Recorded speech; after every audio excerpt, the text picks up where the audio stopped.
Hello mes jeunes Padawan, content de te retrouver. Aujourd'hui, on se retrouve pour parler de comment perdre 10 kilos par mois. Ce nom d'Anil Lereux, cette personne-là qui a perdu énormément de poids. Donc franchement, bravo à lui. Il t'explique comment il a fait. Donc moi, je vais voir si ce qu'il dit, c'est plutôt intéressant ou pas. Donc reste bien jusqu'à la fin de la vidéo, tu vas apprendre pas mal de choses. Si jamais tu viens de débarquer et que tu ne me connais pas encore, je me présente, je m'appelle Thomas Jung, expert en perte de poids et j'ai notamment aidé des milliers de personnes à se transformer, notamment plus de 7000 femmes avec ma méthode mincir sans cardio. Si jamais tu es intéressé, tu as mon adresse mail qui s'affiche juste ici, je réponds en 24 heures top chrono. Voilà pour la petite présentation. Bien entendu, si jamais tu aimes ce genre de vidéo, le meilleur moyen de me soutenir, c'est un petit pouce jaune pour le référencement, un commentaire et voilà. Bref, voilà pour l'intro, on va voir la vidéo, donc attention, j'accélère la vidéo en x2 parce qu'elle dure 17 minutes, donc comme ça la fait passer à peu près 8h30, quelque chose comme ça.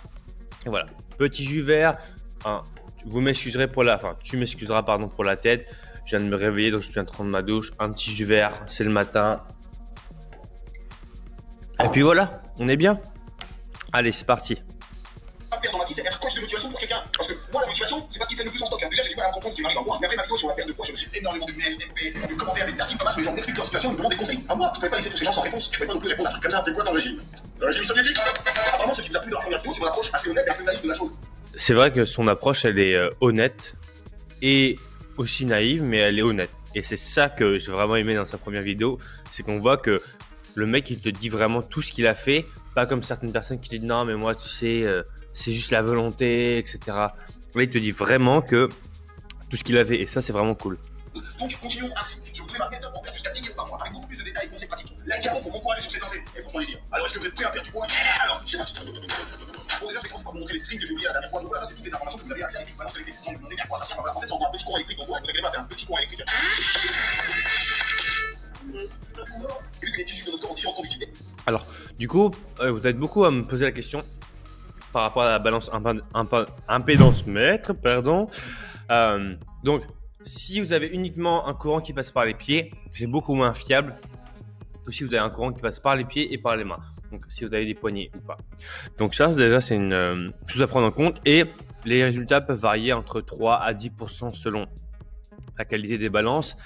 Et 3 à 10%, c'est énorme, d'accord? Donc, ça veut dire qu'un jour, tu peux peser 60 kg et l'autre jour, tu peux peser donc moins 10%, ça fait 54 kg. Donc, c'est des bonnes mesures, mais vraiment, selon les balances que vous allez prendre, en fait, ça va changer les mesures parce que c'est pas les mêmes points de repère.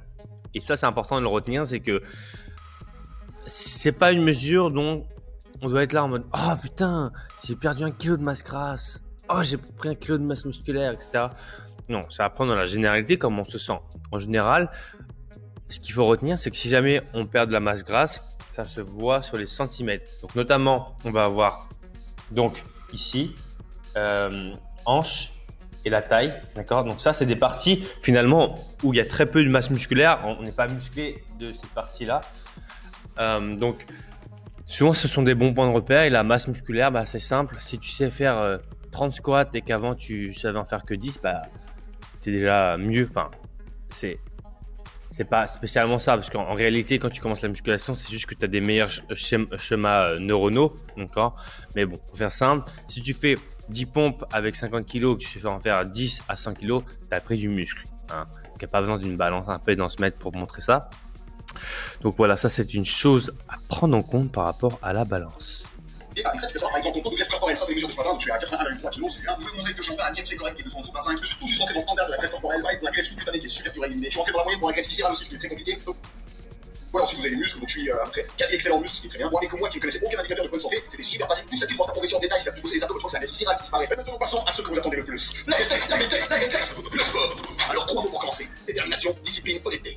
Et si pour plus 3 autres, quiche, acupuncture et panier. Mais c'est 3 points qui sont très importants. Pour ma méthode, j'ai préconisé la voie du sport le matin. Alors que du coup, je me disais avant, le sport le matin, après je vais être pour la journée, ça va me gâcher tous mes efforts. Ça, c'est pas vrai. En fait, si un peu au début, mais après, en fait, ton organisme s'adapte. Et limite, tu te sens encore mieux après le sport. Moi, limite, ça me redonne de l'énergie, j'ai l'impression. Alors, retenez bien ça. Votre organisme s'adapte. C'est pas un truc rigide. Et il s'adapte vite. Il peut même vous étonner. Par contre, j'ai remarqué que les premiers problèmes, ils arrivent bien avant le sport, parce que je sais pas comme vous, mais moi, j'ai essayé de créer la routine parfaite. Je fais mon lit, je prends des douches froides, mais c'est une horreur. J'arrive pas à me réveiller le matin. C'est super dur. On dirait que tous mes défauts, ils se réveillent avant moi. J'ai rarement vu une personne aussi mauvaise que moi en réveil. Je vous jure, je me dégoûte. Parce qu'en vérité, le régime, ça commence par ça. C'est l'impulsion qui va venir toute ta journée équilibrée. C'est super important. Et je le sais en plus. coup, tous les matins, c'est une négociation tendue avec moi-même. Écoute, petit, ne fais pas de conneries, surtout ne te rendors pas. Pense à ton travail et tous les trucs que t'as à faire. T'y arriveras jamais si tu t'endors. Non, je m'en fous, la vie c'est nul. Rien ne vaut la peine d'être vécu. Je préfère me rendormir. Et c'est ce que tout le monde se dit le matin. Allez, ensemble on va y arriver. Pose d'abord un pied par terre et. Non. Bon, regarde, le prochain sprint c'est dans 8 minutes. Alors on recommence la négociation. Mais plus sévère sur ce coup-là, on n'a pas été bon là.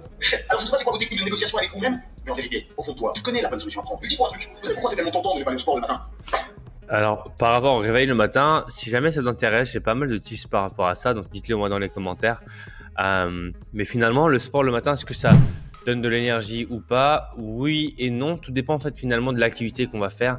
Plus l'activité va être nerveusement coûteuse, donc par exemple soulever des poids très lourds, etc. Après le HIIT aussi, on peut avoir un contre-coup, ça dépend vraiment de chaque personne. Encore une fois, il n'y a pas de vérité générale. En tout cas, quand on soulève des poids très lourds, ça a tendance un peu à nous mettre dans les pommes, entre guillemets. Donc moi, je sais que j'ai cet effet-là après l'entraînement où je me sens très fatigué. Donc, j'ai pas un regain d'énergie parce qu'en fait, finalement, je m'entraîne en force.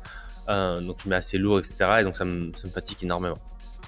Parce que c'est le truc le plus simple à faire au monde de tous les élèves. Ne pas se réveiller, c'est genre niveau zéro de la carte. C'est pas une action de monde, je pense que c'est plus simple que ça. Et malheureusement, il n'y a rien de simple sur ce chemin qu'on a choisi. Une observation perso, plus je galère à me réveiller le matin, plus je me tue au sport après. Plus je me disais, t'as tellement galéré à te réveiller, il faut rentabiliser les exercices. Une fois que j'ai réussi à me réveiller vers 8 h à peu près, voici les exercices que je fais. Je ne fais pas que courir, parce qu'en fait, je voulais garder un peu de masse musculaire en dessus et des abdos sur. Je pense que c'est clair. Je roule un tour entre 30 et 50 minutes en fonction de ma motivation. Ensuite, je fais des exercices d'abdos, de tête et de dos sur les machines en face.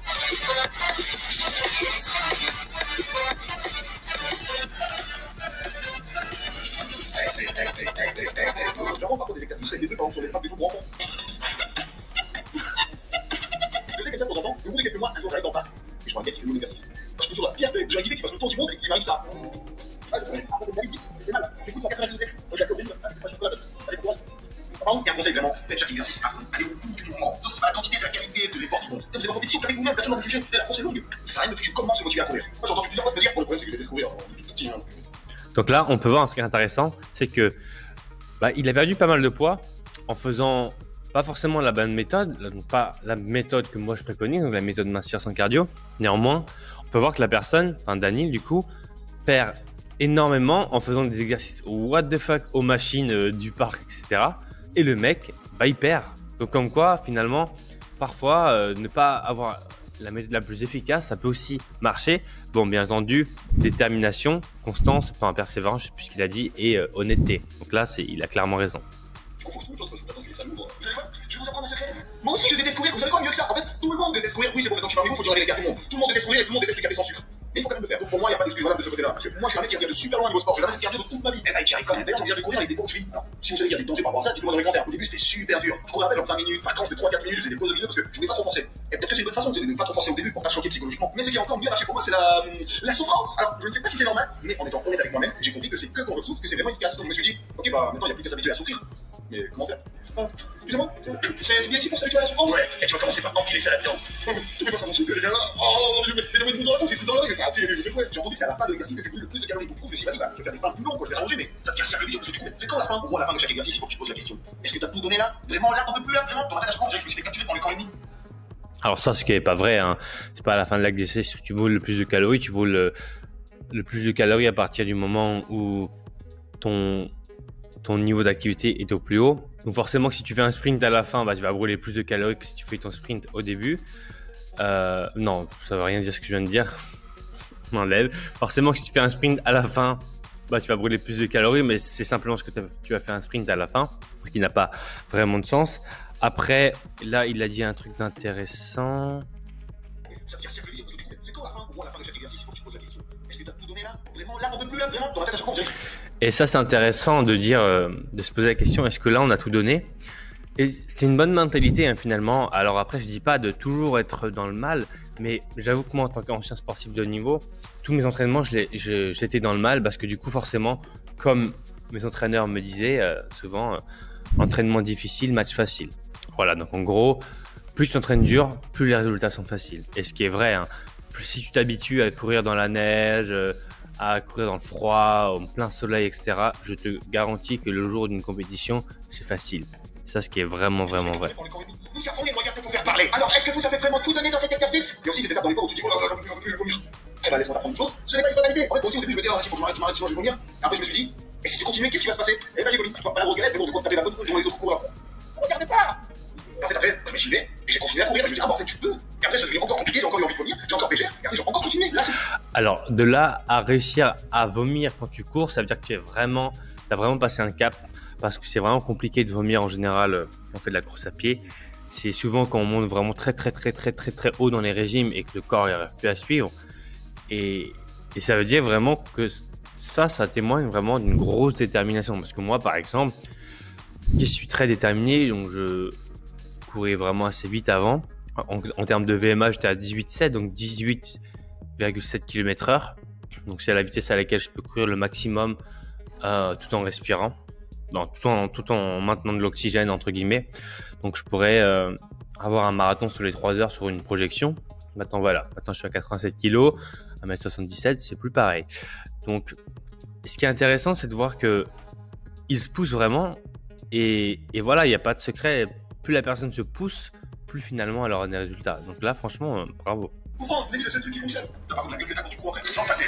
Si t'es un gars qui est capable de tout, après tu en réalité. Vraiment, il faut pas dire. Alimentation. L'alimentation, voilà, l'autre partie de la recette. Et c'est marrant parce qu'on dirait qu'il y a beaucoup plus de mystères qui planent autour de l'alimentation. Il y a plein de gens qui me demandaient concrètement qu'est-ce que tu mangeais, est-ce qu'il y a des aliments secrets, tu vois, est-ce qu'il y a des couleurs de graisse. En fait, on dirait qu'il y a beaucoup de gens qui pensent qu'il y a un aliment miracle, que pour toutes les stars d'Hollywood, plus t'en manges, plus tu maigris. Et vous savez quoi? Ça n'existe pas. Ce qui est c'est que c'est pas du tout les questions que je me suis posées au début. Par limite, pour moi, j'avais plus besoin de conseils de sport que sur l'alimentation. J'ai pris en mode mathématique. En fait, tu vois que dans la journée, t'arrives à éliminer entre, je sais pas, 1000 et 2000 kilocalories. Donc, du coup, tu te fixes juste une barrière calorique à ne pas dépasser. Et genre, une fois que t'arrives à ça, bah, tu t'arrêtes. Et du coup, mathématiquement, tu perds tout. Après, encore une fois, c'est peut-être mon esprit un peu trop cartésien, des fois, qui m'a permis de suivre comme ça. Pour moi, la barrière que je me suis fixée, par exemple, c'est entre 1000 et 1500 calories par jour. Après, limite, tu peux manger ce que tu veux.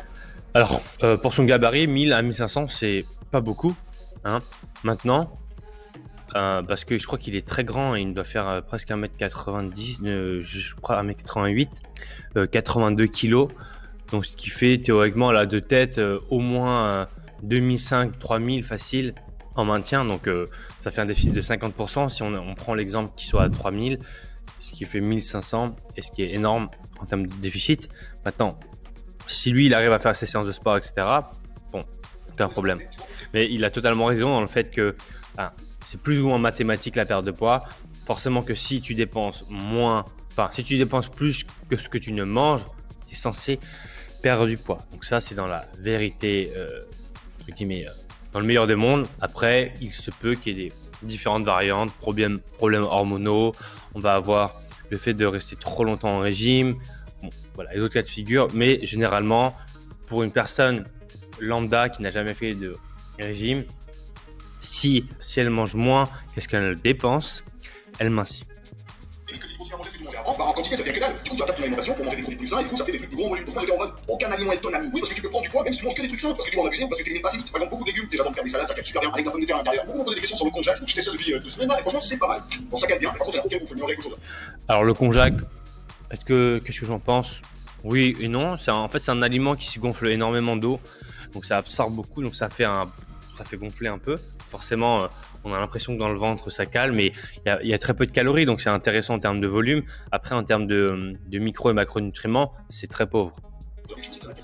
C'est dommage. Si vous voulez, je peux essayer de faire une vidéo recette avec ça. C'est des burgers en konjac. Ensemble, vous mettez dans les commentaires. Beaucoup de fruits, limite, trop des fois, je crois que j'abuse. Je sais pas s'il y a des dangers par rapport à ça. Le point positif, c'est que je commence à devenir un expert en fruits, mon pote. Un peu comme notamment là. Ah, ça y est, on baisse plus sur le marché, moi. Je vais faire quoi? Ça, c'est des fruits mûrs, ça? Finalement, ça sent rien, ça n'a aucune couleur, c'est dégueulasse. Vas-y, je peux goûter, s'il te plaît? Fais-moi goûter, je suis un expert en fruits, fais-moi goûter. Monsieur, je vous le répète encore une fois. Il ne nous reste plus qu'une seule boîte de préservatifs Type Small. Voilà. Donc, si ça vous intéresse, vous allez les partir, vous pouvez pas les goûter. Pour vous expliquer concrètement comment il faut changer votre alimentation. Alors, imaginez que votre alimentation actuelle, c'est un gros roc comme ça. Peut-être vous allez devoir tailler dans ce roc votre nouveau régime, en enlevant tous les plats trop gras pour tracer ce repas sain et équilibré.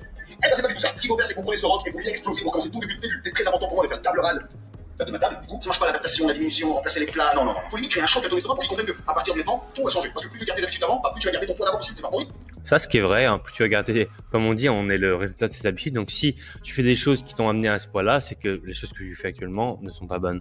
Il y a forcément des erreurs dans mon alimentation. Moi, par exemple, dans les 2 premiers mois, j'ai quasi pas mangé de viande et poisson. Psychologiquement, c'est dur à faire. Bon, après, voilà, lui, il a l'air, donc Dany, il a l'air, donc, en termes de profil, il a l'air d'être vraiment quelqu'un de blanc ou noir, ce qui peut marcher. Moi, je suis quelqu'un comme ça aussi, blanc ou noir.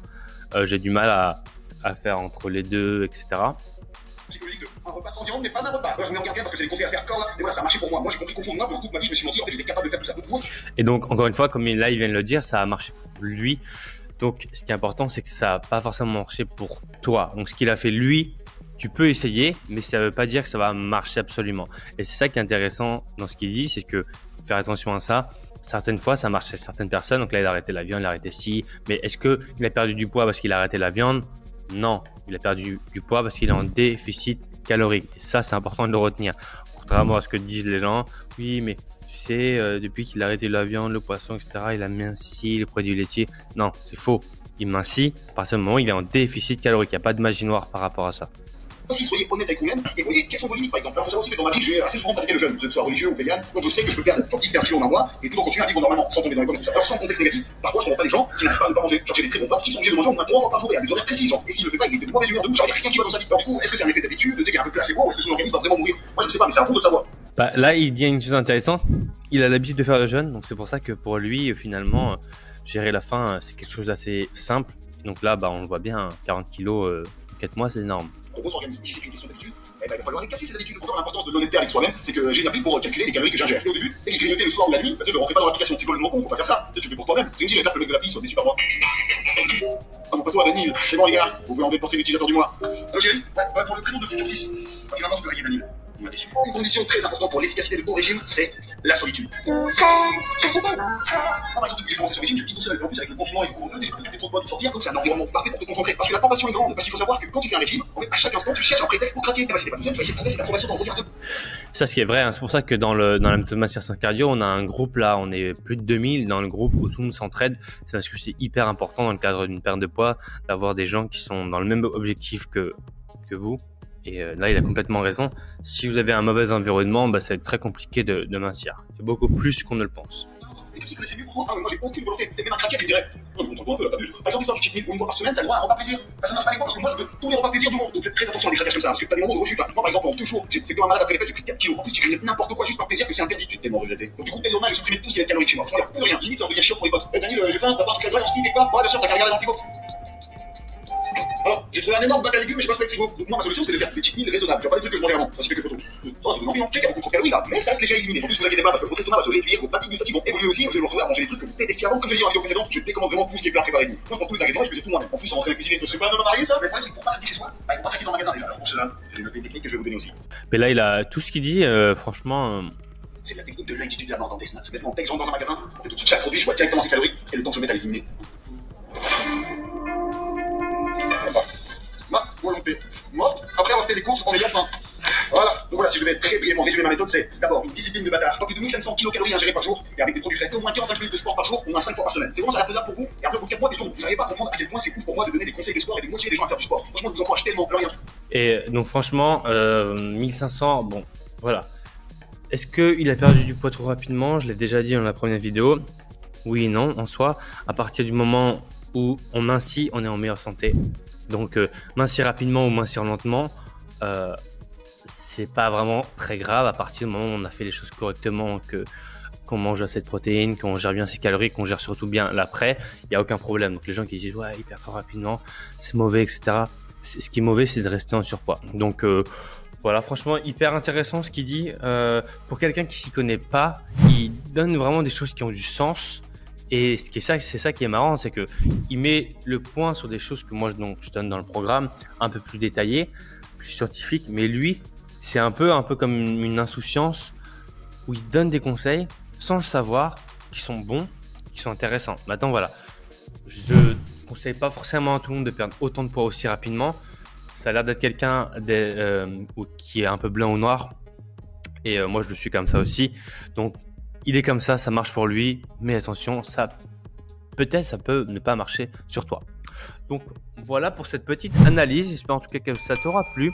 N'hésite pas à me le dire dans les commentaires si jamais tu veux que je t'aide à perdre du poids. Tu as mon adresse mail thomas@jean-coaching.com. Et puis voilà, merci d'avoir regardé, un petit pouce jaune, je te dis à bientôt. D'ici là, porte-toi bien, ciao ciao.